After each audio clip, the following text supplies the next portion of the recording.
Hari ini kan begitu peradaban, balapan semua. Kaya. Normal orang ingin kaya, tapi sekarang orang yang dicari apa? Shortcut untuk bisa cepat kaya. Kenapa judi online itu susah sekali? Karena banyak orang ingin cepat kaya.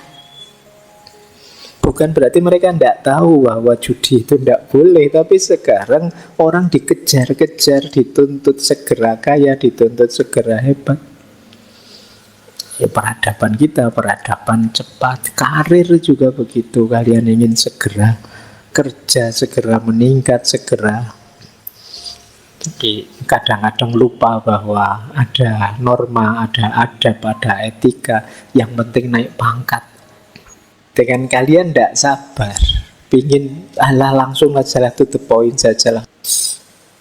Tidak bisa kita ingin sukses lupa proses. Hidup juga tidak bisa kita ingin cepat saja tanpa menikmatinya. Itu pesan utama slow living malam hari ini.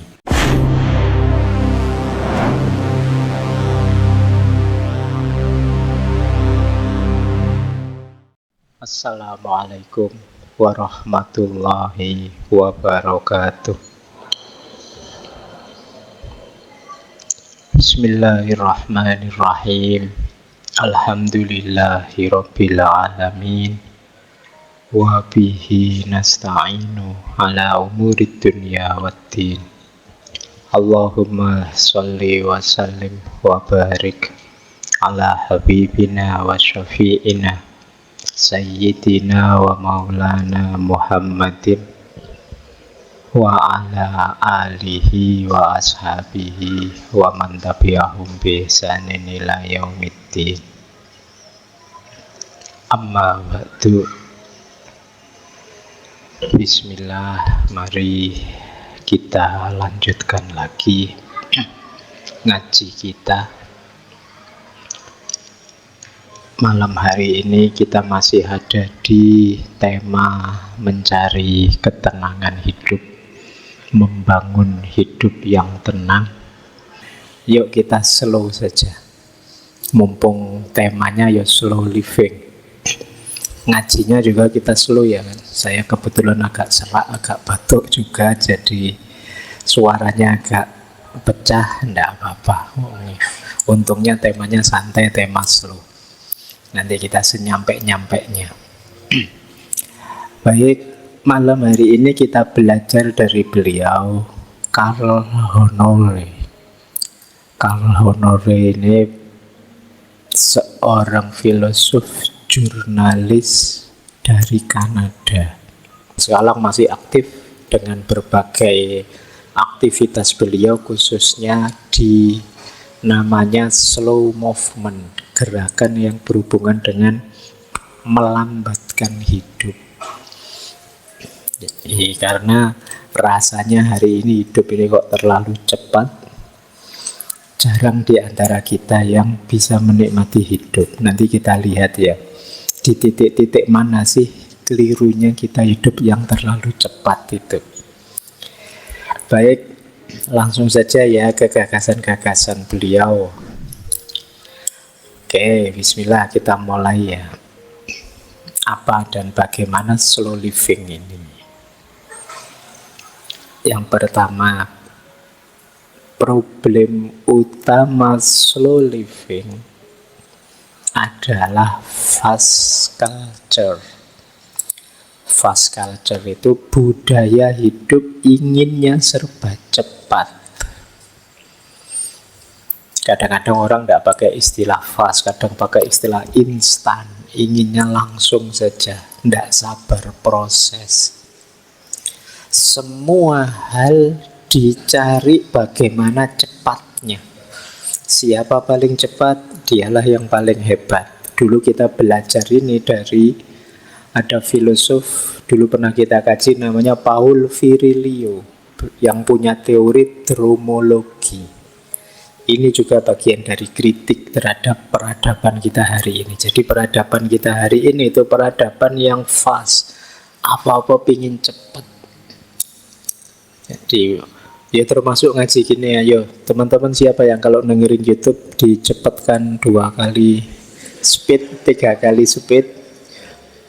Itu kan kalian tidak sabar, pingin alah langsung aja lah, to the point saja lah. Kalau sekarang kalian disuruh baca buku juga males, alah pak langsung intinya apa gitu aja lah. Terus kamu tanya ChatGPT, kamu googling dan lain sebagainya. Jadi kamu apa-apa ingin serba cepat. Nanti kita kaji ya, apa sih negatifnya. Ya tentu saja ada positifnya, cepat itu kan jadi efektif. Tapi apa sih negatifnya kalau kita apa-apa pingin cepat?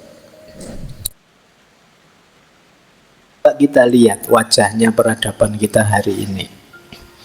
Makan, kita kan pingin cepet saja. Apalagi mahasiswa, anak kos. Apa ada yang sekarang mau repot-repot masak? Tidak ada. Sebagian besar ya andalanmu paling GoFood. Sekarang ke warung saja kan males toh, mending GoFood saja. Pingin cepet,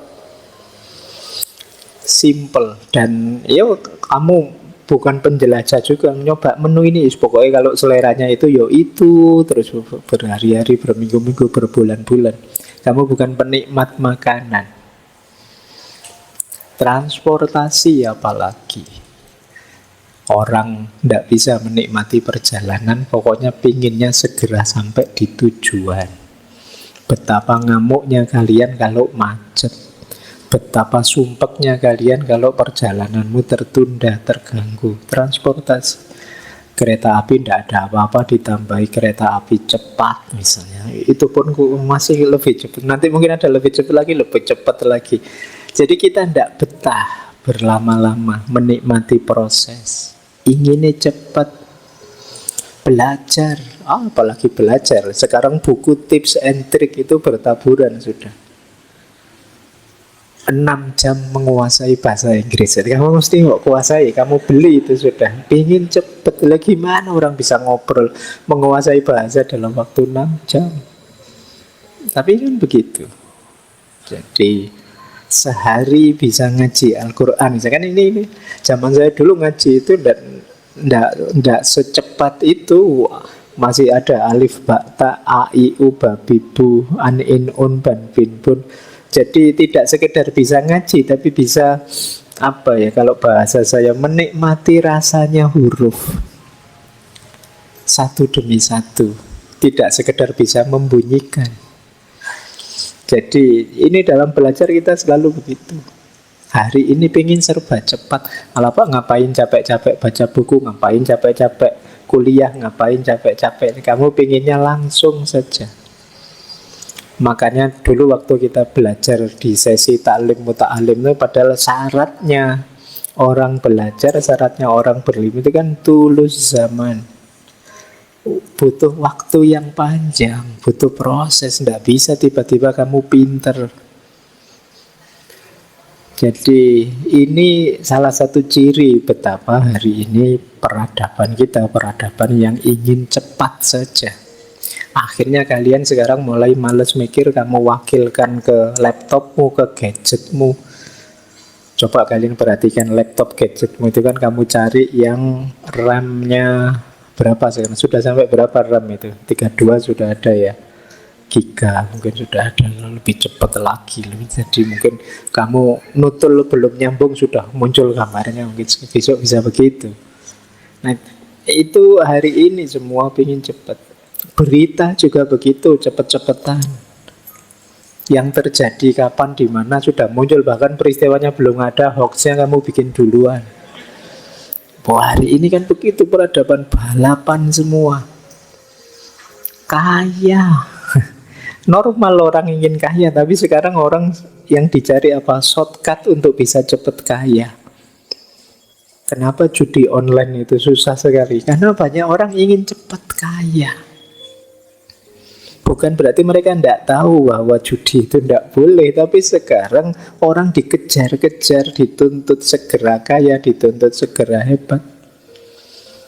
Ya, peradaban kita, peradaban cepat. Karir juga begitu, kalian ingin segera kerja, segera meningkat, segera. Jadi kadang-kadang lupa bahwa ada norma, ada adab, ada etika. Yang penting naik pangkat. Kesehatan juga begitu. Jadi kalian tidak sabar ngomong dirimu, ingin cepat saja.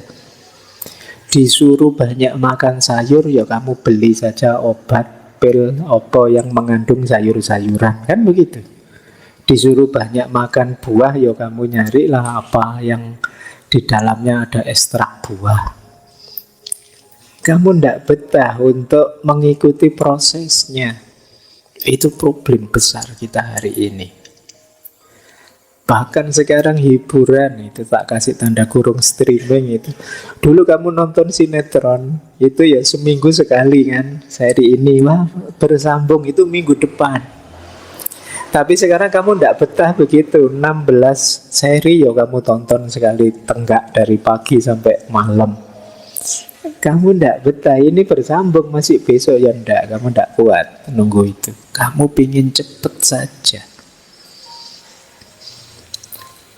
Apalagi di situ saya tulis lagi personal branding. Personal branding itu ya kamu ingin cepat terkenal, maka kamu bikin konten ini itu yang heboh, kamu pusing tiap hari mikir bagaimana caranya saya viral, diikuti banyak orang. Itu personal branding. Itu situasi kita hari ini, mencari pasangan. Ayo, siapa yang ikut daftar di itu situs-situs cari jodoh yang jenis-jenis itu, ayo nyari pasangan. Itu kan maunya cepet saja. Nah, kamu ndak betah, iyo normal saja, mbok yo nyari teman dulu, pendekatan dulu, lihat-lihat dulu, ya ndak, ya segera saja Pak. Mau sama mau lanjut, ndak cocok ya ganti, kan kamu pinginnya begitu. Skill baru juga begitu. Jadi kamu pingin bisa ini, bisa itu, tapi kamu males mengikuti prosesnya. Termasuk perbaikan diri, ngatur dirimu. Kamu ndak betah. Jadi saya masih ingat ada satu syair dalam bahasa Arab dulu waktu saya di pondok sering dikutip, yang bunyinya tarjun najata walam tasluk masalikaha innas safinata la tajri alal yabasi. Engkau mengharapkan sukses tapi tidak mengikuti jalan-jalannya, proses-prosesnya. Padahal sesungguhnya perahu itu tidak bisa berjalan di atas tanah yang kering. Jadi kalau kamu ingin sukses nyebrang, ya kamu harus punya perahu tapi juga ada airnya, sungainya. Kalau kering ya tidak bisa. Ini sebenarnya sindiran bahwa tidak bisa kita ingin sukses lupa proses. Hidup juga tidak bisa kita ingin cepat saja tanpa menikmatinya. Itu pesan utama slow living malam hari ini. Baik, kita lanjutkan. Karl Honore ini beliau terinspirasi oleh dua hal. Yang pertama, beliau terinspirasi oleh seorang penulis dari Italia, namanya Carlo Petrini. Sekitar tahun 1984, beliau ini dan teman-temannya membuat gerakan namanya slow food. Gerakan slow food ini protes terhadap fast food. Kalian kenal ya istilah fast food? Itu saat itu mau didirikan McDonald di kota Roma. Jadi Petrini dan kawan-kawan protes. Ada banyak muatan protesnya. Gerakan ini nanti menginisiasi macam-macam slow-slowan, macam-macam. Nanti ada slow fashion, slow parenting, slow. Nah ini sebenarnya pemicunya ya Carlo Petrini dan kawan-kawan ini. Diawali dari protes terhadap fast food yang ya tidak sehat, ya macam-macam kritik beliau. Apalagi sekarang kamu ketambahan Israel lagi itu, tambah rame lagi itu. Nah, jadi ada 4 prinsipnya slow food, Petrini dan kawan-kawan. Singkatannya slow memang. Slow itu sustainable, local, organik, dan whole. Sustainable itu berkelanjutan.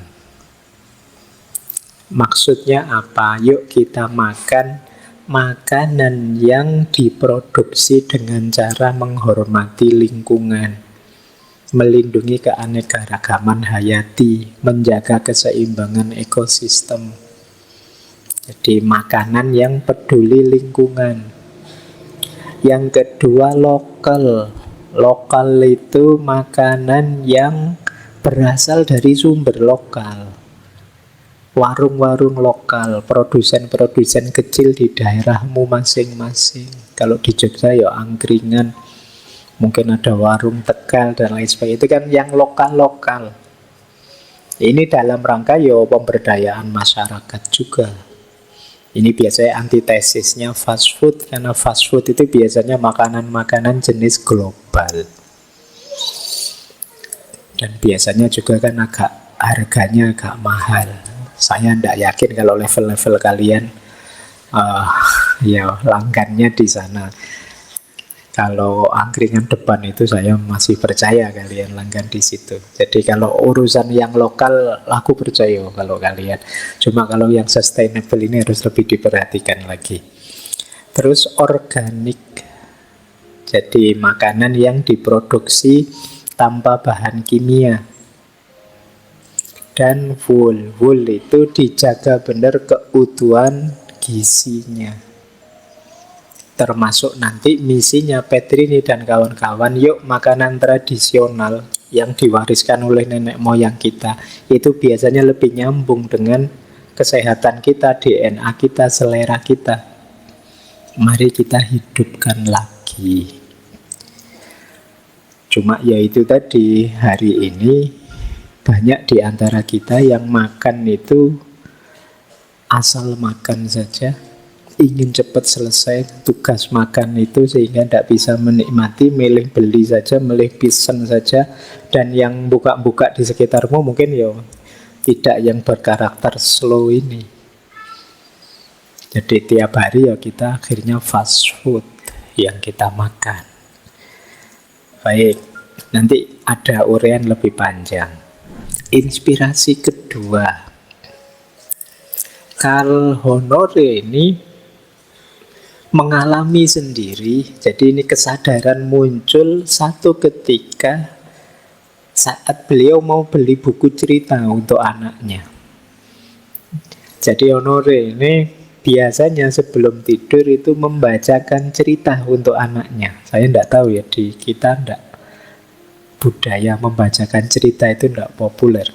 Kalau saya dulu di kampung, meskipun saya di desa, sebelum tidur entah bapak atau ibu mesti dongeng.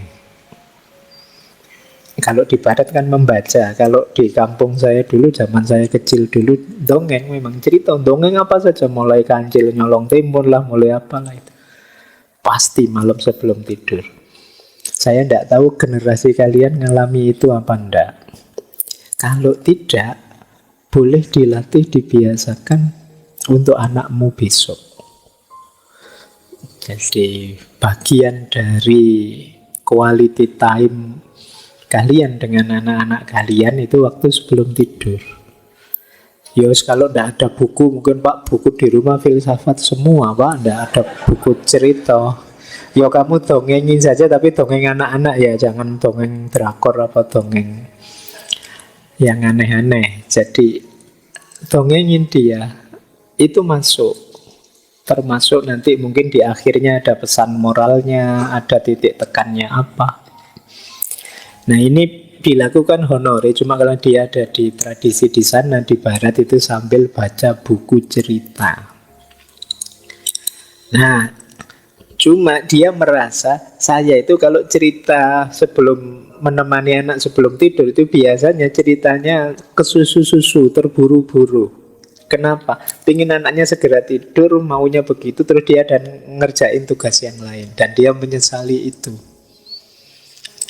Nah, satu ketika dia ke toko buku. Di toko buku ada buku yang judulnya One Minute Bedtime Stories. Jadi kisah-kisah sebelum tidur dalam 1 menit. Itu kayak kalian 6 jam bisa bahasa Inggris tadi. Ini cara dongeng 1 menit cukup. Nah, dia sudah pegang buku itu, mau dibeli. Tapi begitu dia pegang, dia terus mikir, terus jadi malu sendiri.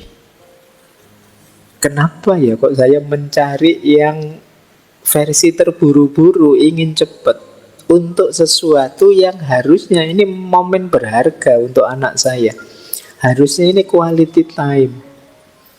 Kok saya pengen ke susu cepat itu, saya jadi malu dengan diri saya sendiri. Nah, ini nanti antara lain yang menginspirasi terus dia. Berarti selama ini kita hidupnya terlalu ngegas, terlalu ingin cepat, kurang remnya. Nah, kita kurang menikmati. Kata beliau, kenapa saya buru-buru bahkan untuk sesuatu yang seharusnya menjadi momen berharga dengan anak saya. Jadi, mari setiap momen kita nikmati, kita rasakan, kita resapi. Momen kita nikmati, kita rasakan, kita resapi. Itu nanti prinsip utamanya slow living. Nanti dari sini beliau juga mengkonsep namanya slow parenting. Nanti di buku yang judulnya Under Pressure itu beliau mengulas panjang tentang slow parenting. Baik, jadi akar masalahnya ternyata adalah fast culture. Budaya apa-apa ingin cepat, lupa proses, fokus hasil. Itu yang hari ini kita sebut instan saja. Oke, kita mulai sekarang. Kita awali dari kritik-kritik beliau Karl Honore pada fast culture. Kenapa sih kok fast culture itu kurang tepat? Kritik pertama, fast culture itu seringkali lebih menurunkan kualitas hidup. Obsesi terhadap kecepatan sering membuat kita tidak menikmati hidup. Kita lebih fokus pada kuantitas bukan kualitas.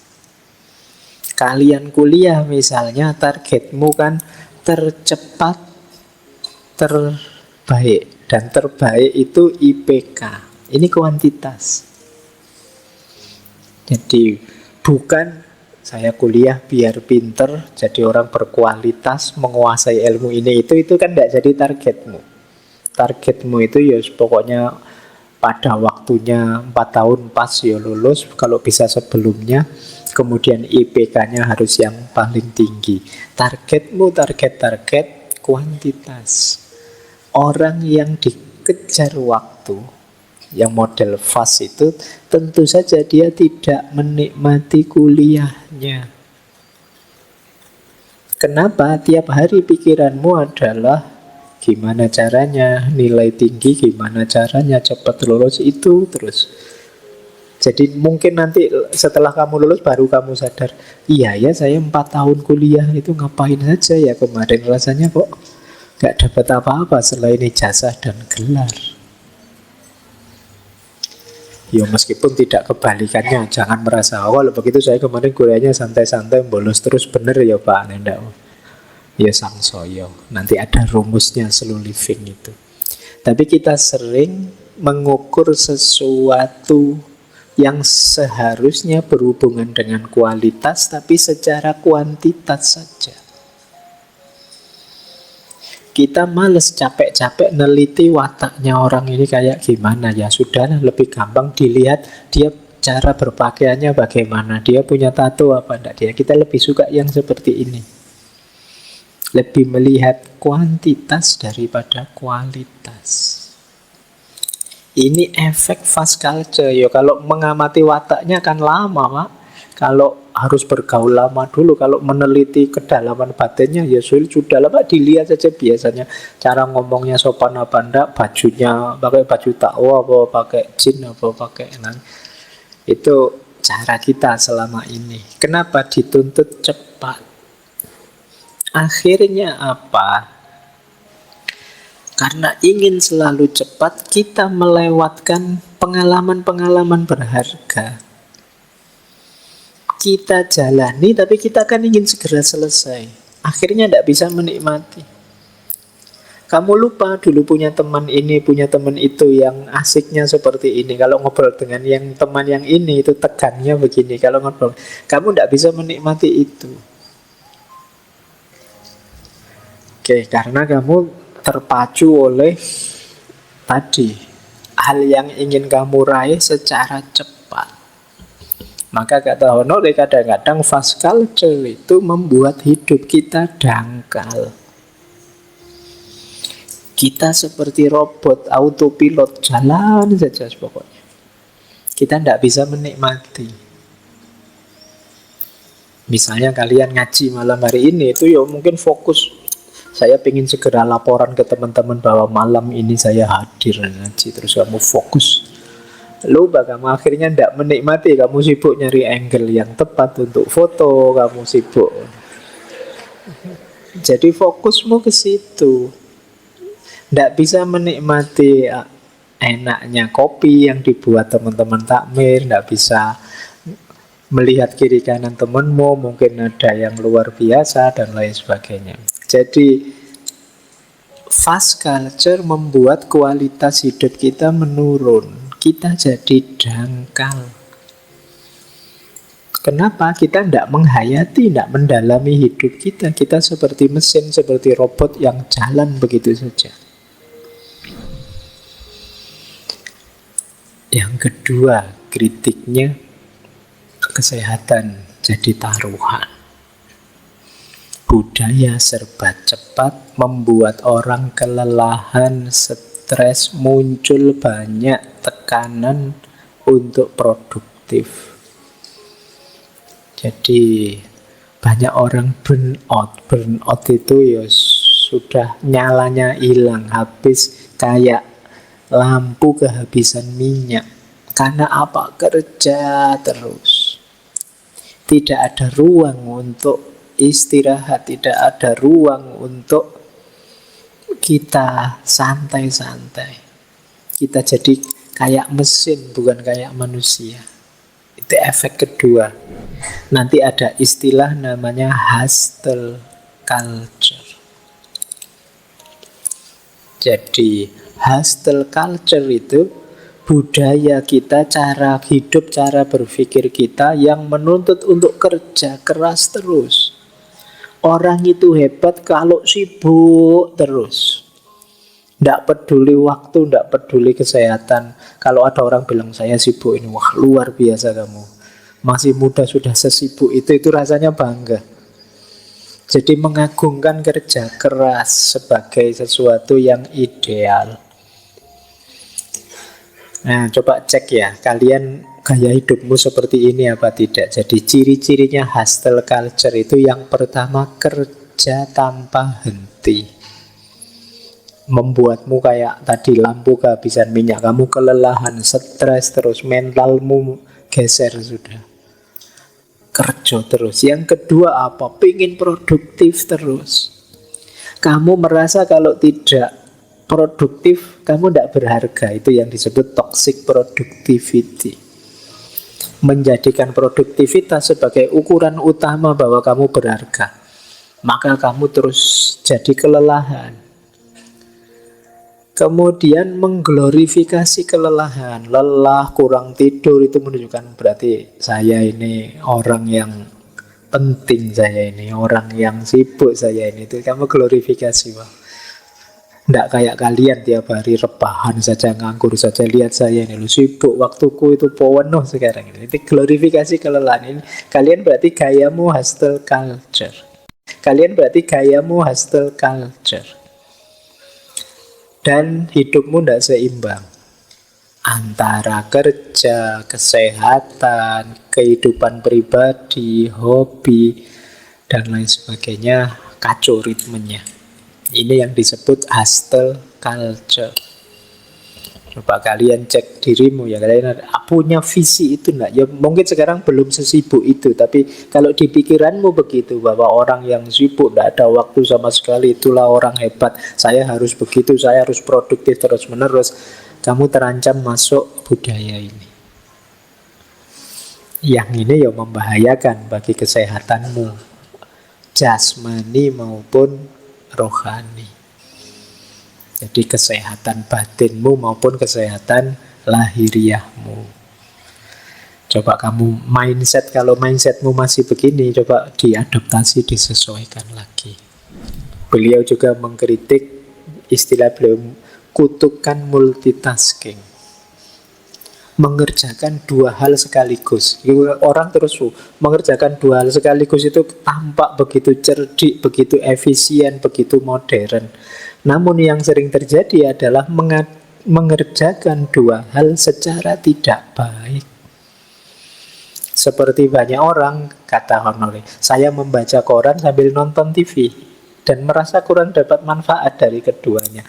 Mau korannya tidak konsentrasi, acara TV-nya juga tidak jelas kedengaran apa. Kayak kalian makan sambil pegang HP. Pegang HP ini ya tidak konsen karena bolak-balik nengok makanan. Makanannya juga tidak bisa kamu nikmati. Itu kan sindrom multitasking manusia hari ini. Dan kamu tidak betah kalau tidak multitasking. Apalagi Gen Z, ada yang bilang Gen Z itu, meskipun masih perlu diteliti lagi ya, span konsentrasinya itu paling lama 20 menit. Jadi kalau ngaji kayak gini ya, tadi sudah lebih 20 menit. Begitu sampai awalnya kamu fokus ngomong, begitu menit ke 20 pikiranmu sudah terbang kemana mesti. Tidak fokus lagi ke sini. Itu generasi sebelumnya jauh lebih panjang, tapi generasimu jadi pendek. 20 menit. Kalau kalian besok ngajar jadi guru, jadi dosen atau apa, inget-inget ini. Kalau pas asik ceramah jangan lupa 20 menit sudah waktunya. Ini peringatan bagi para khotib Jumat juga. Jangan panjang-panjang kalau khotbah. Jadi multitasking, seolah-olah kita hebat, dua pekerjaan di satu waktu, tapi sebenarnya tidak. Yang terjadi apa? Dua ketidakberesan di satu waktu. Dua ketidakmaksimalan di satu waktu. Oke, jadi sambil ini terus itu biasanya sama-sama tidak maksimal, sama-sama tidak kita nikmati dua-duanya. Lanjut, kritik ketiga, hubungan sosial jadi terancam. Kenapa? Karena kecepatan ritme hidup kita sulit dekat secara mendalam dengan orang lain. Emosi kita tidak terlalu dalam terlibat dengan teman kita, sahabat kita, bahkan keluarga kita. Karena tugas-tugas yang banyak, kerja yang banyak, sampai di rumah pun, bahkan mungkin sama bapak ibunya, sama anak istrinya, tidak bisa dekat. Di rumah juga sibuk mikir kerjaan. Akhirnya kan kadang-kadang ya ngumpul sih di rumah, tapi dengan gadgetnya masing-masing, asik, tidak saling peduli. Makan bareng sih, tapi sambil makan ya nonton HP-nya sendiri-sendiri. Itu yang di dalam rumah, apalagi yang di luar rumah. Saya tidak tahu anak-anak hari ini, anak-anak kecil itu yang jarang ketemu teman-teman tetangganya kiri kanan itu yo, kalau siang main apa, kalau sore main apa, mesti nanti larinya ke gadget. Ya syukur dia masih sekolah, mungkin di TK-nya, di PAUD-nya masih ketemu teman, tapi di luar itu ya gadget pasti. Nah, jadi hubungan sosial terancam. Kualitas hubungan antar manusia jadi dangkal. Kita tidak saling dalam, maka kita sulit berempati. Jadi kita sulit merasakan yang dirasakan orang lain. Selama ini kita yang dipikir diri kita saja. Kritik ketiga. Kritik keempat. Kata Honore, yang kita sebut cepat itu tidak selalu sama dengan efisien. Kadang-kadang cepat itu malah masalah. Karena cepat, akhirnya kualitasnya jadi kurang. Karena cepat, ada yang kelewatan keliru. Teman-teman ngerti sendirilah kalau kerja sambil kesusu-susu itu kan mesti ada saja kurangnya. Maka hati-hati dengan slogan lebih cepat, lebih baik.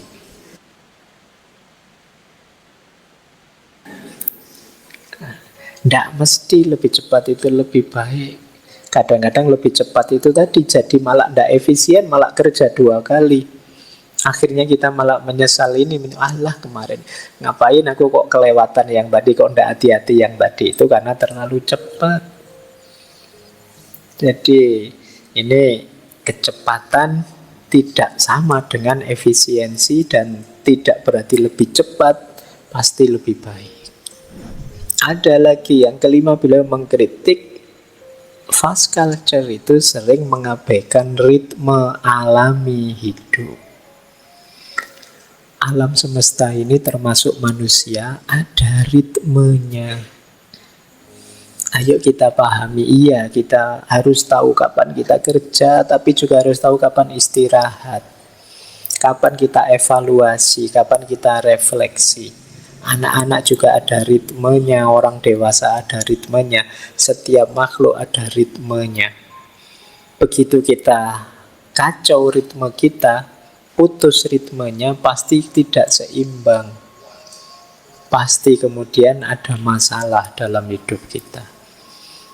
Jadi nanti slow living itu tidak sekedar lambat, tapi sebenarnya mengembalikan lagi ritme alami ini. Yang kemarin-kemarin kita terlalu cepat. Baik, kita lanjutkan karena masih banyak kritiknya. Konsumerisme. Jadi peradaban hari ini dicirikan oleh konsumerisme. Kenapa konsumerisme? Ya kita ingin belanja, ingin membeli, ingin banyak uang demi memenuhi ini itu. Dan untuk bisa memenuhi keinginan konsumen kita, ya kita harus kerja keras, kita harus terus-menerus.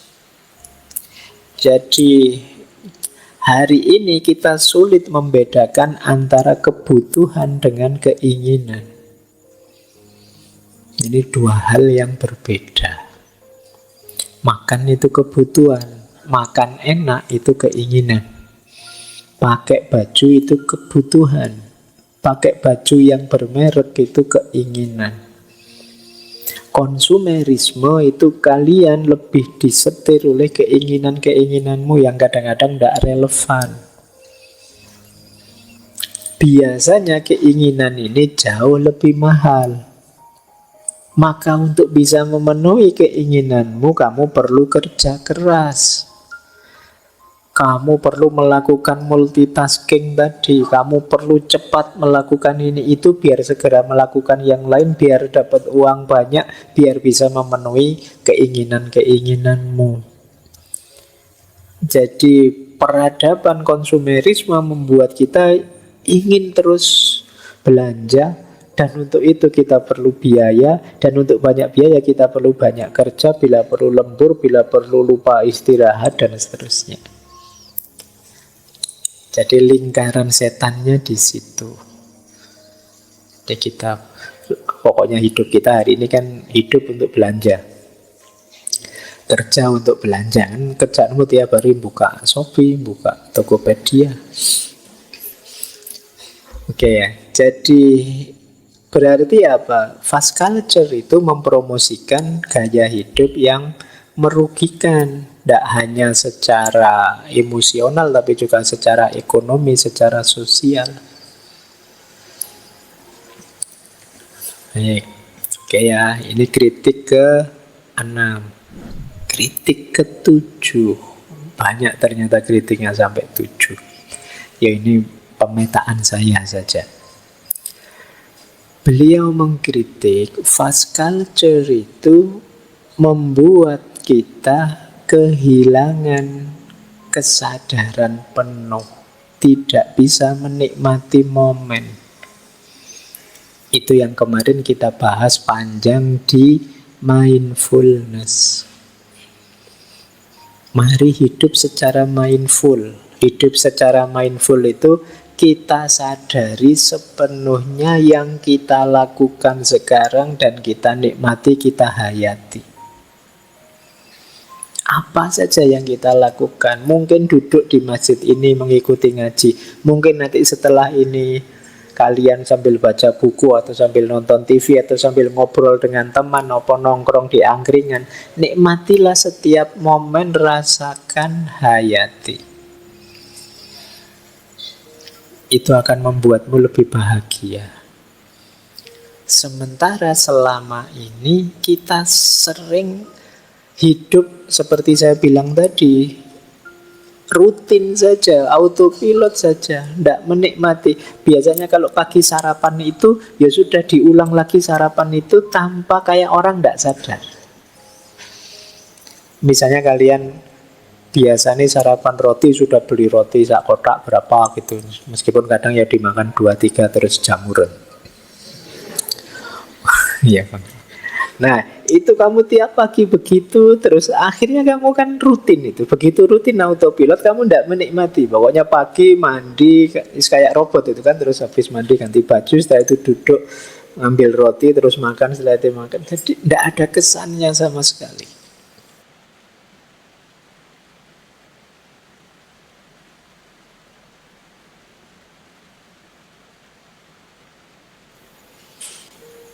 Kenapa bisa begitu? Fast culture. Kalian dikejar-kejar oleh peradabanmu untuk segera menyelesaikan ini itu, untuk segera produktif ini itu. Padahal misalnya kalian sadari, kalian nikmati, hidupmu kan akan jauh lebih membahagiakan tanpa harus mengorbankan yang harus kalian tuju tadi. Jadi kan tujuanmu tetap bisa tercapai meskipun kalian menyadari sepenuhnya dan menghayati apapun yang kalian lakukan.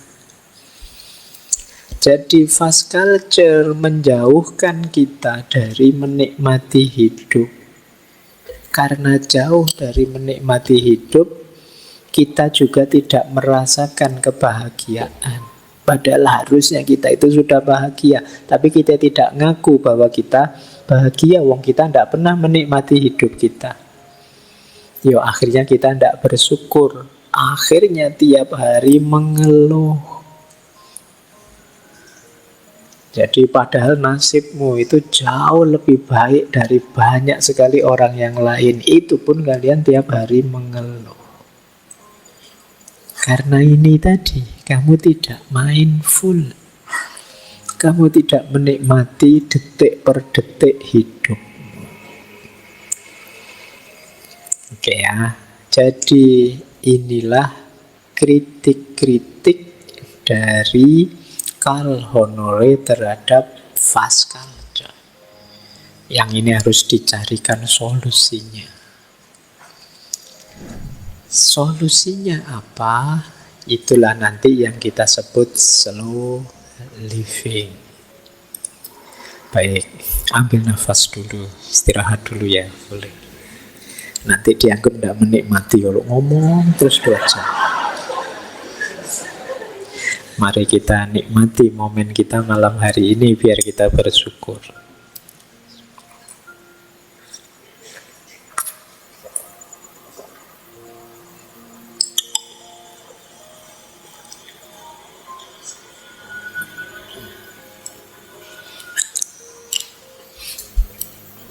Oke ya, baik. Nah, sekarang kita masuk ke tema utama kita. Slow living. Slow living itu, ini kalau dari bukunya ya, maknanya secara umum filosofi hidup yang menekankan pentingnya memperlambat ritme untuk menikmati momen, mendalami pengalaman, dan menghargai kualitas daripada kuantitas dalam segala aspek kehidupan. Jadi karena memang peradaban kita hari ini agak terlalu cepat, ada pentingnya kita lambatkan sedikit. Nanti di bagian bukunya yang lain beliau bilang begini, slow living itu satu revolusi budaya yang menentang anggapan bahwa lebih cepat selalu lebih baik. Jadi jangan didefinisikan cepat pasti lebih baik. Filosofis slow, kata Honore, bukan tentang melakukan segala sesuatu dengan kecepatan lambat. Jadi meskipun begitu bukan kok terus ayo kalau begitu berlambat-lambat, bukan itu. Tetapi berusaha melakukan segala sesuatu dengan kecepatan yang tepat. Jadi karena sebelumnya kita terlalu cepat, fast culture kan perlu diperlambat. Diperlambat itu biar ketemu ritmenya yang pas. Jadi targetnya bukan berlambat-lambat, tapi menemukan ritme yang tepat, yang pas. Karena kemarin terlalu cepat. Jadi slow living itu bukan hidup yang santai-santai, males-males, nge-slow saja. Tidak begitu, tapi hidup yang tepat kecepatannya. Kata Honore, menikmati jam dan menit daripada sekedar menghitungnya. Kita selama ini kan lebih banyak menghitung waktu, bukan menikmati waktu. Sudah berapa jam ngaji kita ini? Wah, kurang berapa menit lagi ya. Saya kok rasanya sudah tidak betah ini. Saya kan ini. Kamu tidak bisa menikmati momen, kamu menghitung waktu tiap hari. Wah, sudah kuliah semester 2 sekarang atau semester 3 sekarang, berarti kurang 2 tahun 3 bulan. Kamu ngitung waktu terus. Wah, usia saya sekarang sudah 25 tahun lagi, berarti nanti ditanya kapan nikah ini mesti. Karena kamu ngitung waktu. Kamu tidak bisa menikmati waktu yang kamu lakukan selama ini menghitung waktu. Dan itu menyiksa. Tidak enak menghitung waktu itu. Nah, slow living filosofinya apa? Menikmati waktu, jam dan menit daripada sekedar menghitungnya. Melakukan segala sesuatu sebaik mungkin, bukan secepat mungkin. Filosofi ini tentang kualitas, bukan kuantitas dalam segala hal. Mulai dari pekerjaan, makanan, hingga mengasuh anak.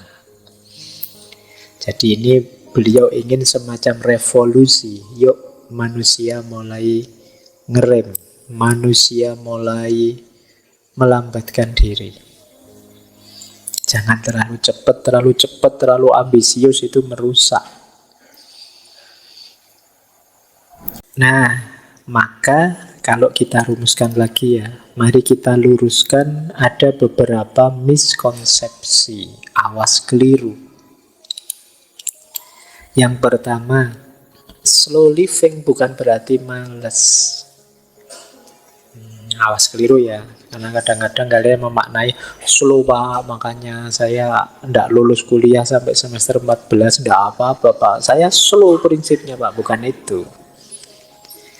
Jadi slow itu lebih hidup efektif.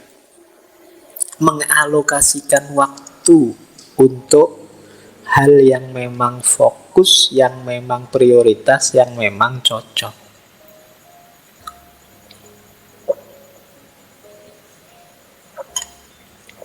Jadi bukan males. Jadi slow living ini tidak untuk yang males, tapi untuk yang terlalu cepat, untuk mengurangi kecepatannya.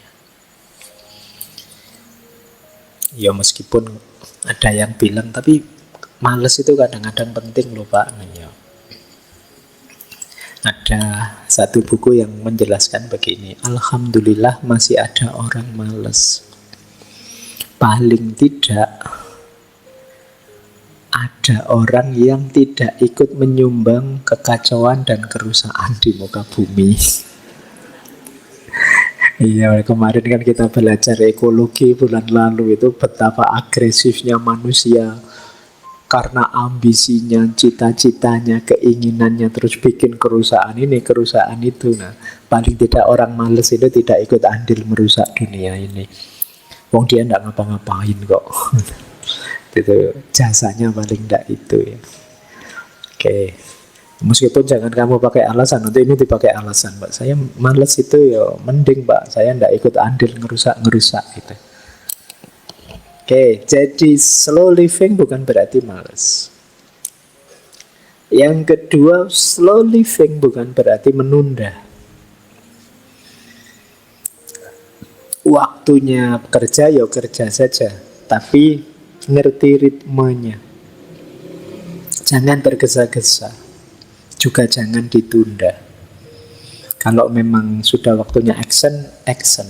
Kita pilih yang paling cocok, waktu yang paling tepat, durasi yang paling sesuai untuk kita. Kita tahu kapan dikerjakan, kapan istirahat. Jadi bukan menunda. Dan juga bukan, nanti ada yang bilang slow living itu kan mungkin gaya hidup cocoknya ya di pedesaan-pedesaan, Pak, daerah dalam. Ini gaya hidup yang penting untuk semua orang. Siapapun perlu gaya hidup yang tepat seperti ini, kata Honor, di kota maupun di desa. Jadi kalau dulu kesannya yang nge-slow itu orang desa, ya mungkin orang desa sudah menjalankan serba sedikit konsep slow living ini, bisa menikmati hidup, bisa mindful. Harusnya gaya di desa menulari yang kota, tapi kan sekarang kebalikannya, gaya kota nular ke desa. Orang desa sekarang tidak kalah ambisius, tidak kalah kemerungsungnya dengan orang kota, tidak kalah fastnya peradabannya. Kalau tidak percaya kalian nanti yang kuliah di sini waktu pulang kampung mesti kaget-kaget. Perubahannya cepat juga di desa kita itu. Nah, jadi ini tidak desa, tidak kota.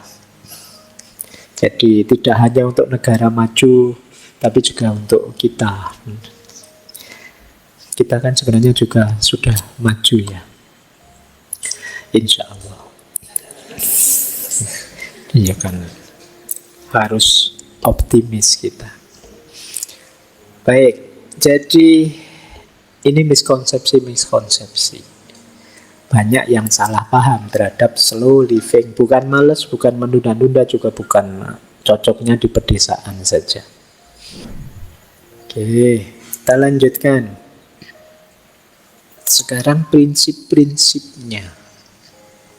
Dari buku-bukunya Honore, kalau saya simpulkan, setidaknya ada 10 prinsip pokok dari slow living. Jadi kalau kalian ingin hidup yang slow, perhatikan 10 ini. Yang pertama, kesadaran. Yang tadi kita sebut mindful tadi. Mari hidup secara sadar. Untuk yang pertama ini ya kita banyak belajar misalnya dari Socrates tentang self-awareness, tuntutan untuk mengenali diri, menyadari diri. Siapa aku? Apa kelemahan-kelebihanku? Aku tipe orang yang seperti apa? Ini kesadaran-kesadaran diri. Di situ nanti kita bisa ngukur, oh saya mampunya sejauh ini. Kalau kerja fisik seperti ini ya saya bisanya yang selevel ini dan seterusnya. Jadi ini yang pertama, kesadaran. Yang kedua, keseimbangan. Jadi slow living itu seimbang. Jangan fokus nyari kesenangan fisik saja, lupa kepuasan batin kita. Atau mengejar ambisi kepuasan batin saja, lupa kesehatan fisik kita. Harus seimbang. Pikiran, mental kita, jasmani kita, rohani kita itu harus seimbang, semuanya kita urusi dengan baik. Jadi kalau dalam agama ditambahi lagi ya dunia ya akhiratnya harus seimbang. Ini kunci kedua. Jadi kalian merasa, Pak, saya ritmenya tepat, Pak, tapi kamu yang diurusi hanya urusan kesenangan materi saja, ya masih belum seimbang. Prinsip kedua, keseimbangan. Kemudian prinsip ketiga, kualitas di atas kuantitas. Awas jangan keliru, kuantitas itu untuk mendukung kualitas. Jadi jangan fokus di kuantitasnya, tapi fokus di kualitasnya. Kadang-kadang kita beraktivitas sebentar tapi dalam itu lebih berkualitas daripada banyak tapi dangkal. Yang tadi banyak contohnya ya. Jadi bagaimana ketika terlalu fokus pada kuantitas kita mengabaikan kualitas, lebih melihat yang konkret-konkret, lupa bahwa ada yang di-upgrade kualitasnya. Kemudian menghargai proses bukan hanya hasil. Ya tadi rumusnya tadi ya sudah saya sebut. Apa-apa itu ya ada prosesnya, tidak ada yang instan. Kali yang ini apa saja ada prosesnya. Apapun itu, kuliahkah, belajarkah, menikahkah, hidup bermasyarakatKah, ada prosesnya. Mungkin kalian kemarin kaget misalnya baru dari kampung masuk ke Jogja, selama ini hidup di rumah saja sih, tidak pernah bermasyarakat, yang bermasyarakat orang tuamu. Sekarang kamu mandiri harus bermasyarakat sendiri. Itu mungkin ya kaget. Tapi ada proses. Jangan drop dulu, ada prosesnya. Yang baru nikah mungkin juga kaget. Kemarin hidup sendiri, sekarang bersama ada pasangannya. Itu mungkin ya penyesuaiannya panjang, ada proses. Jangan baru nikah 2 hari sudah sambat nyari konsultan. Belum, yang membayangkan sakinah mawaddah warohmah ya tidak bisa instan. Ada prosesnya. Beradaptasi dulu, sering menyesuaikan dulu. Apa-apa ada prosesnya. Jadi itu prinsipnya slow living. Jadi ayo kalian bisalah menikmati proses, tidak sekedar mencapai hasil. Kalau kalian bisa menikmati proses, insya Allah hasilnya bisa tercapai. Tapi kalau kalian tidak sabar mengikuti proses, kemungkinan hasilnya juga tidak bisa kalian raih. Kemudian tadi ya ada ritme alami. Pahami ritme hidupmu.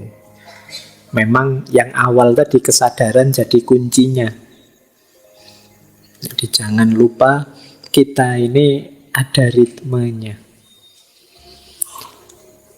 Kapan kerja, kapan istirahat, ada ritmenya.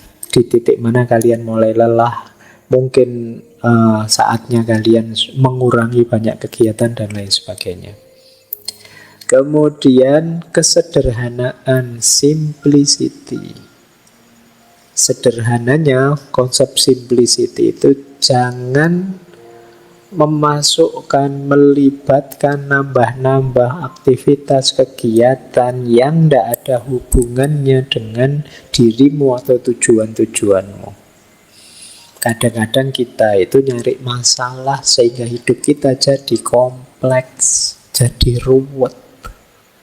Bukan beban kita ikut-ikutan komen misalnya, terus dibantah orang, kita ngamuk jadi rame. Itu nyari masalah. Seperti kata Lao Tzu itu ya. Jadi hidup kita itu simple, tapi kita yang bikin ruwet sendiri. Ayo kita hidup simple saja, to the point saja, kita nikmati prosesnya. Yang tidak penting, posisikan sebagai tidak penting. Yang sekunder ditaruh di sekunder, yang tersier ditaruh di tersier. Biar tidak ruwet. Kalian pilahlah tadi ya, ini kebutuhan, ini cuma keinginan. Jadi yang kebutuhan diutamakan, yang keinginan kalau bisa dipenuhi ya dipenuhi. Ini kayak kita waktu belajar Epikuros di minggu pertama bulan ini. Kemudian keberlanjutan, perhatikan aspek keberlanjutan ini. Ya tentu saja pertama-tama keberlanjutan ekosistem lingkungan kita. Kemudian perhatikan juga keberlanjutan kita, kesehatan kita, dan seterusnya. Kemudian ada prinsip lagi, mari kita bisa mengontrol waktu, bukan dikontrol oleh waktu. Kita subjeknya, waktu objeknya. Hari ini kita sering kebalik, kita dikontrol oleh waktu. Kayak tadi loh, kita dikontrol oleh schedule. Kemudian fleksibel, luas saja, jangan kaku. Kemarin Pak saya begini, tapi sekarang kok tidak mungkin lagi ya Pak, karena ya sudah diganti saja. Kan tidak apa-apa. Fleksibel saja. Jangan terlalu kaku, karena ada orang yang terlalu kaku dengan jadwalnya, rutinitasnya, dan lain sebagainya. Ya diadaptasi saja, disesuaikan. Tidak masalah. Kemudian hargai individualitas. Menghargai individualitas itu setiap orang beda-beda. Mungkin kalau kalian kuatnya baca buku ya 30 menit, setelah itu tidur. Nah, kalau temanmu dia bisa berjam-jam baca buku, ini namanya individualitas. Temanmu yang sana dia tahan kerja, melakukan apa ini itu seharian, tidak pakai tidur siang. Tapi kalau kamu kan biasa tidur siang misalnya. Ini namanya individualitas. Masing-masing orang beda-beda. Kamu juga tidak harus membandingkan dirimu dengan orang lain. Wah, teman saya seharian baca buku terus, malu saya juga mau seharian baca buku. Nanti kamu stres karetmu dewe nanti. Jangan-jangan kamu baru baca buku dapat 2 lembar sudah menguap terus tidur. Tiap orang beda-beda. Hargai individualitas dirimu dan individualitas orang lain. Inilah slow living.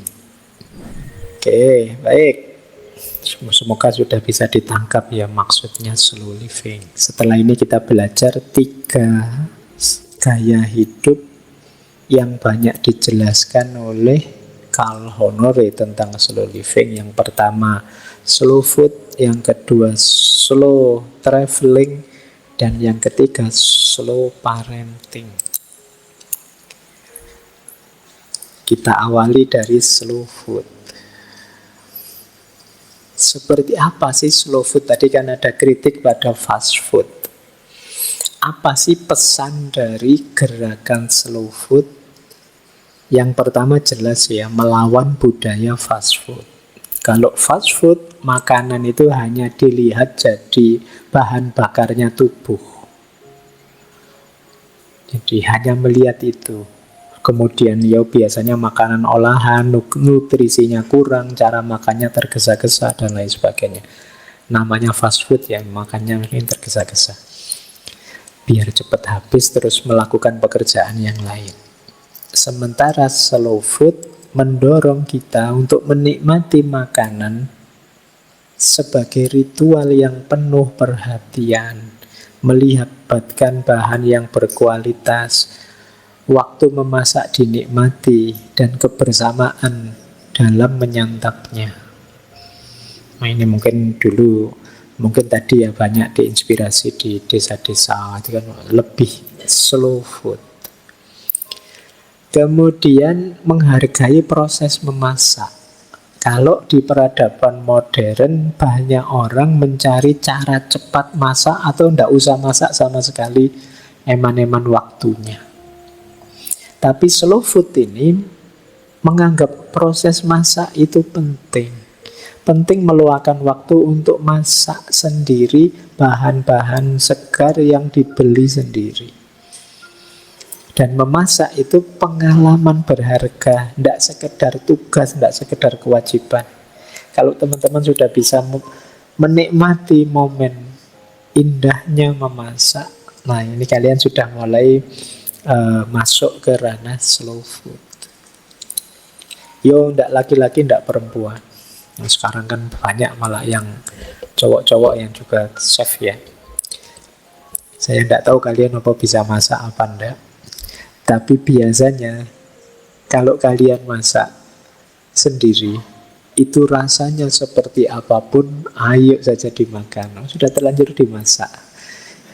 Itu nikmatnya orang masak sendiri. Saya ngalami dulu di pondok itu begitu, rasanya kayak opo, anunya kayak opo, dimakan saja. Dan indah kebersamaannya, proses masaknya, dan lain sebagainya. Yang kedua, slow food itu punya visi tadi ya, bahan makan yang lokal dan berkelanjutan. Kalau fast food itu bahan-bahan yang diproduksi massal yang kadang-kadang dampaknya buruk pada lingkungan dan juga efeknya untuk industri lokal. Kalau slow food bahannya lokal, organik, musiman, sesuai musimnya. Sehingga rasanya, kualitasnya itu dijamin, juga mendukung petani-petani dan produsen lokal. Slow food menikmati makanan dengan perlahan-lahan, mengunyah dengan penuh perhatian, menikmati rasa dan aroma. Kalau fast food cepat yang penting. Kalau fast food makanan itu individual, sifatnya isolatif. Kalau individual itu maksudnya orang lebih makan sendiri-sendiri. Kalau slow food itu makan bisa jadi sarana mempererat hubungan sosial. Jadi bareng-bareng. Slow food ini menghargai tradisi kuliner lokal. Kalau fast food itu biasanya pakai standar global. Ini gerakan yang tadi ya diawali di Italia. Kalau yang dikagumi oleh Calhonore itu tradisi kuliner itu ya Italia dan Perancis. Itu mereka kalau makan itu ada ritualnya sendiri yang mungkin kalian melihatnya agak ribet, tapi itulah bagian dari menikmati makanan. Baik, ini satu project sendiri gimana kita mempopulerkan slow food. Boleh nanti kalian mungkin ada yang terinspirasi bikin semacam upaya ya. Yang lain-lain pakai judul fast food, kamu mungkin bikin warung yang judulnya slow food. Nanti masaknya lama nggak apa-apa, dinikmati. Jadi nanti kalau pelanggannya nggak pakai lama ya, nggak bisa. Di sini slow food. Jadi kita santai, silakan dinikmati. Baik, ini yang jadi fokusnya owner. Yang kedua, slow travel. Ini tadi yang kok transportasi traveling itu. Banyak di antara kita yang melakukan perjalanan tapi tidak bisa menikmati perjalanan karena orientasi cepat tadi. Maka beliau menawarkan semacam slow travel. Slow travel itu fokus juga pada proses, tidak hanya tujuan. Kalau fast travel itu yang dilihat biasanya tujuannya, gimana caranya nyampe cepat ke sana.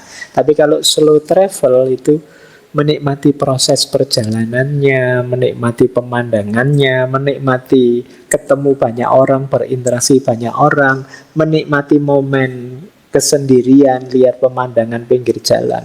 Ini namanya slow travel. Kalau kalian di jalannya terburu-buru, segera ingin sampai di tujuan, itu kan kalian tidak peduli sekelilingmu ada apa, yang dipikiranmu pokoknya tujuan saja. Tapi slow travel itu bisa menikmati perjalanan. Dan mungkin ini penting hari ini, apalagi di tengah situasi tambah macet. Itu kalian harus bisa menikmati perjalanan. Mungkin waktu macet itu momenmu untuk lihat kiri kanan, menikmati pemandangan. Ada orang ngamuk, ada orang stres, ada orang itu. Oh, beda-beda ya manusia itu. Ini slow travel. Kemudian slow travel itu biasanya karena menikmati perjalanan lebih santai. Sementara yang fast travel itu bisa stres karena jadwalnya ketat. Jadi mungkin kalian kalau misalnya ada touring kemana itu yang jadwalnya ketat sekali, jam 8 sampai jam 9 ke sini, terus jam 9 terus, jadi kalian baru di tempat apa rekreasinya baru santai-santai, kelompok dari sini dipanggil, silahkan kumpul di bisnya, sudah ditunggu, itu kan kamu kesusu-susu terus, tidak bisa menikmati. Kamu terus stres, wah khawatir ketinggalan bisnya, khawatir tidak bareng sama temannya. Maka upayakan bisa slow travel, menikmati perjalanan. Kemudian slow travel itu biasanya lebih ramah lingkungan, kata Honore. Kendaraan-kendaraan yang lebih cepat itu biasanya lebih boros BBM-nya, lebih tidak ramah lingkungan dengan polusinya. Coba cek slow travel yang lebih lambat, pakai sepeda, jalan kaki, kereta zaman dulu itu ya lebih nikmat. Slow travel. Zaman saya kecil dulu masih banyak orang mungkin jualan ya, apa yang pakai sapi itu, yang ada keretanya, terus sapinya jalan kadang antar kabupaten pelan-pelan di. Saya dulu kalau ke sekolah sering gandol orang yang bawa sapi itu. Sekarang nggak ada, saya jarang ya. Jadi, nah ini slow travel, kamu bisa menikmati perjalanan, kamu bisa lihat kiri kanan, asik lihat keindahan pemandangan dan lain sebagainya. Ini slow travel. Lanjut. Slow travel membuat kita santai dan banyak waktu untuk merenung. Fast travel tidak ada waktu, waktunya padat, lari-lari, dikejar-kejar terus oleh timing. Dan slow travel biasanya lebih ramah untuk ekonomi lokal karena orang menghabiskan waktu lebih panjang, menginapnya di penginapan-penginapan lokal, restoran keluarga, souvenir kerajinan tangan, dan lain sebagainya, itu lebih lokal. Kalau yang fast travel biasanya ya industri pariwisata besar, global, dan lain sebagainya. Jadi ini ranah kedua yang banyak dikritisi oleh Carl Honore. Kita kan tiap hari melakukan perjalanan, tapi kita jarang menikmati jalan. Kita biasanya dikejar-kejar oleh tujuan. Lanjut. Sekarang slow parenting. Yang tadi beliau gelisah karena beli buku untuk anaknya tadi loh. Buku cerita. Nah, terus menginspirasi gagasan slow parenting. Apa yang harus dilakukan dengan slow parenting? Yang pertama, banyak orang tua hari ini yang membebani anaknya dengan berbagai aktivitas, yo sekolah, yo les, yo olahraga, kursus ini itu. Pinginnya anaknya jadi unggul di segala bidang. Dari 7 pelajaran, yang lain 999, yang 16 saja itu terus anaknya diamuk, dikursuskan, dianukan. Ini banyak sekali beban yang diberikan pada anak-anak. Slow parenting itu apa? Anak-anak tidak membutuhkan jadwal sepenuh itu. Mereka lebih banyak butuh waktu untuk bermain bebas, waktu untuk bermimpi, mengeksplorasi dunia dengan cara mereka sendiri. Bayangkan sekarang anak-anak yo full, misalnya ada yang di sekolah, nanti pulang sore les, setelah les terus pulang sebentar, terus habis maghrib ngaji, dileskan ngaji, setelah itu ke ngaji disuruh belajar ngerjain PR buat besok. Nggak ada waktunya mereka untuk belajar, nggak ada waktunya untuk bermain, nggak ada waktu mereka bebas. Ini maka prinsip pertama slow parenting apa? Kurangi jadwal yang berlebihan. Yang kedua, slow parenting itu memberi kebebasan pada anak. Iya, memang ada hal-hal yang harus diatur orang tua, tapi beri juga anak hal-hal yang dimana mereka memutuskan sendiri. Orang tua modern itu banyak cenderung mengatur setiap aspek kehidupan anaknya, sampai hal-hal paling kecil. Mbok sudah, kalau yang tidak terlalu urgent, biarkan anak ini memutuskan sendiri. Misalnya sekedar sore ini pakai baju apa ya, biar dia milih sendiri. Ada banyak hal yang tidak penting, biar dia milih sendiri. Mungkin termasuk ingin makan apa besok dan lain sebagainya. Tapi biasanya orang tua itu cenderung ngatur semuanya. Biarkan anak-anak bebas belajar dari pengalaman mereka. Biarkan mereka latihan milih, latihan mandiri, biar mereka percaya dengan dirinya. Jadi ini slow parenting. Biasanya kita itu yang punya anak itu agak terlalu posesif sama anaknya. Khawatir ini, khawatir itu, maka A sampai Z-nya diatur. Akhirnya apa? Anak ini jadi tidak mandiri. Dia tidak percaya diri memutuskan sendiri. Dia selalu ragu-ragu karena selama ini diputuskan oleh orang tuanya. Khawatir salah dia. Mungkin ditanyakan lagi ke orang tuanya, ini benar tidak saya begini? Karena dia selama ini selalu diputuskan, tidak memutuskan sendiri.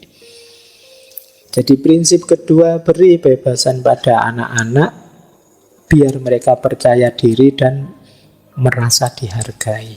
Jangan lupa, anak-anak usia awal, usia ABG, usia SMP itu biasanya krisis eksistensial mereka adalah krisis pencarian jati diri. Mereka ingin diakui.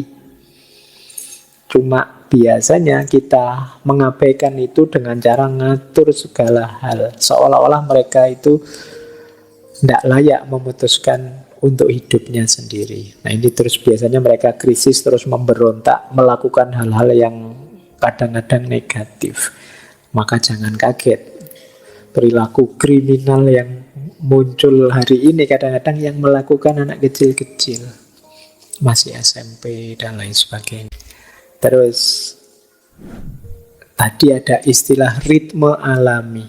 Jangan lupa anak-anak kita juga punya ritmenya sendiri. Kadang-kadang orang tua memaksakan ritme orang tua untuk mereka.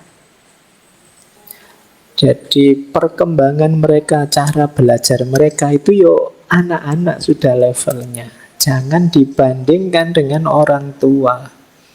Kadang-kadang kita marahi mereka kalau tidak melakukan ini itu, yang ini itu ya orang tua.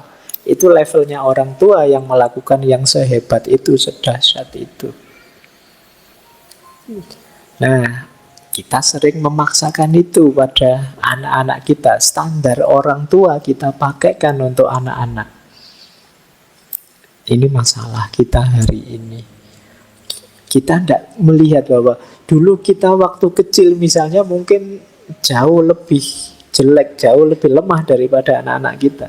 Ya tentu saja dengan standar orang tua sekarang mereka di bawah kita. Tapi ya mereka ada ritmenya sendiri. Kita sering memaksakan ritme kita untuk mereka. Ya wajar saja kalau anak-anak banyak mainnya. Terus orang tuanya marah, main terus tiap hari main game saja. Iya memang anak-anak, itulah usia mereka. Itu yang sering kita lupakan. Kita pakai standar kita untuk mereka, ritme kita untuk mereka. Kemudian kritiknya Honorer lagi, hari ini orang tua lebih banyak fokus pada prestasi anaknya daripada kualitas hubungan dengan anaknya. Jadi anak-anak ini jadi jalan untuk kebanggaan orang tuanya, sehingga kemana-mana Yang dituntut ke anak-anak ini mereka harus berprestasi ini, berprestasi itu, bisa ini, bisa itu, akademik lah, olahraga lah, dan lain sebagainya. Sementara hubungan yang lebih dekat, lebih dalam, tidak terjalin. Jadi, padahal anak-anak ini membutuhkan waktu kebersamaan yang berkualitas dengan orang tua. Sementara orang tua abai dengan itu. Orang tua pada anaknya banyak isinya hanya menuntut saja. Menuntut ini, menuntut itu. Lupa bahwa mereka juga manusia yang punya keinginan sendiri, yang punya cita-cita sendiri, dan juga punya ritmenya sendiri. Lanjut. Nah, terus yang sering dilupakan oleh orang-orang tua pada anak-anak adalah seringkali orang tua kehilangan momen kecil kebersamaan dengan anak-anak mereka. Ngobrol yang berkualitas, bermain bersama yang berkualitas, membaca bersama, jalan-jalan pagi bersama, ini kan momen-momen kecil. Tapi sering diabaikan, tidak dianggap penting. Kadang-kadang anak dianggap mengganggu saja. Nah, ini penting ya teman-teman. Saya tahu sebagian besar belum punya anak yang hadir malam hari ini, tapi ini jadi peringatan buat kalian besok. Seperti kata Khalil Gibran itu loh, anak-anak kita itu hakikatnya bukan anak-anak kita. Mereka punya dunianya sendiri, bukan milik kita.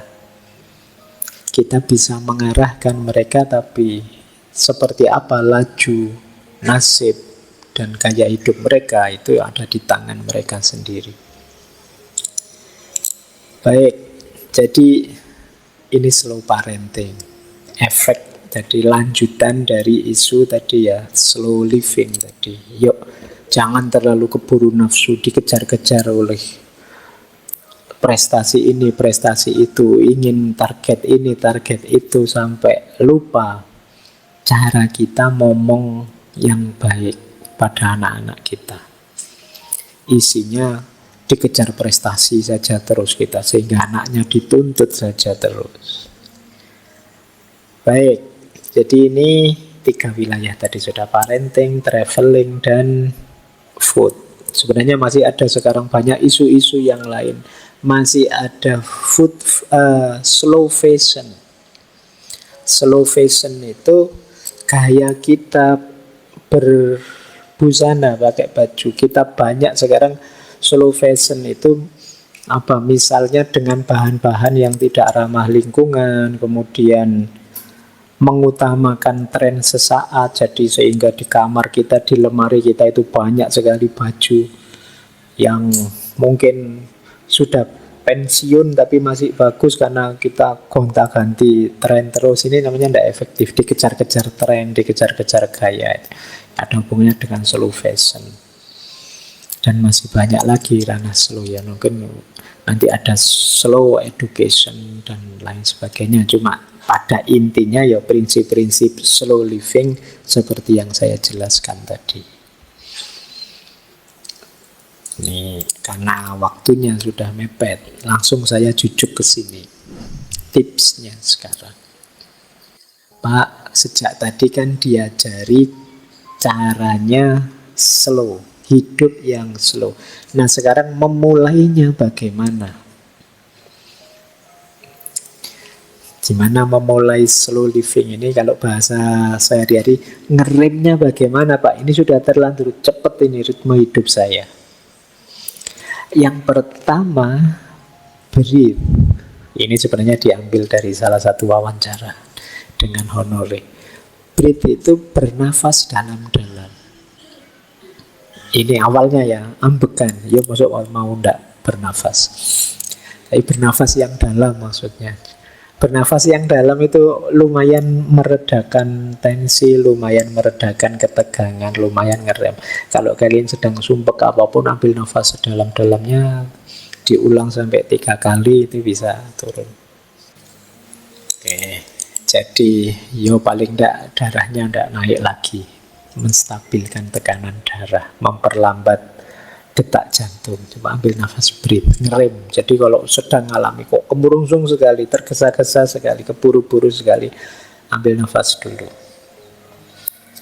Yang kedua, speed audit. Speed audit itu coba deh berhenti sebentar, jangan lari terus, jangan jalan terus, berhenti sebentar, tengok dirimu, tanyakan pada dirimu, saya ini terlalu cepat enggak sih? Aku ini bisa menikmati hari-hariku apa enggak sih? Nah, ini namanya speed audit.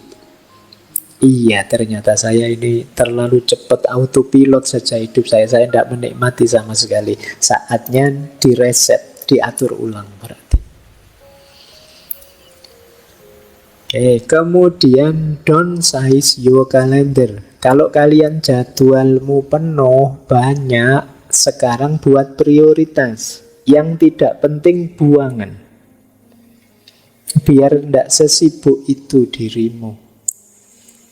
Jadi lihat jadwalmu, misalnya minggu depan apa saja, pilihlah yang paling tidak penting, sisihkan, tidak usah dijadwal.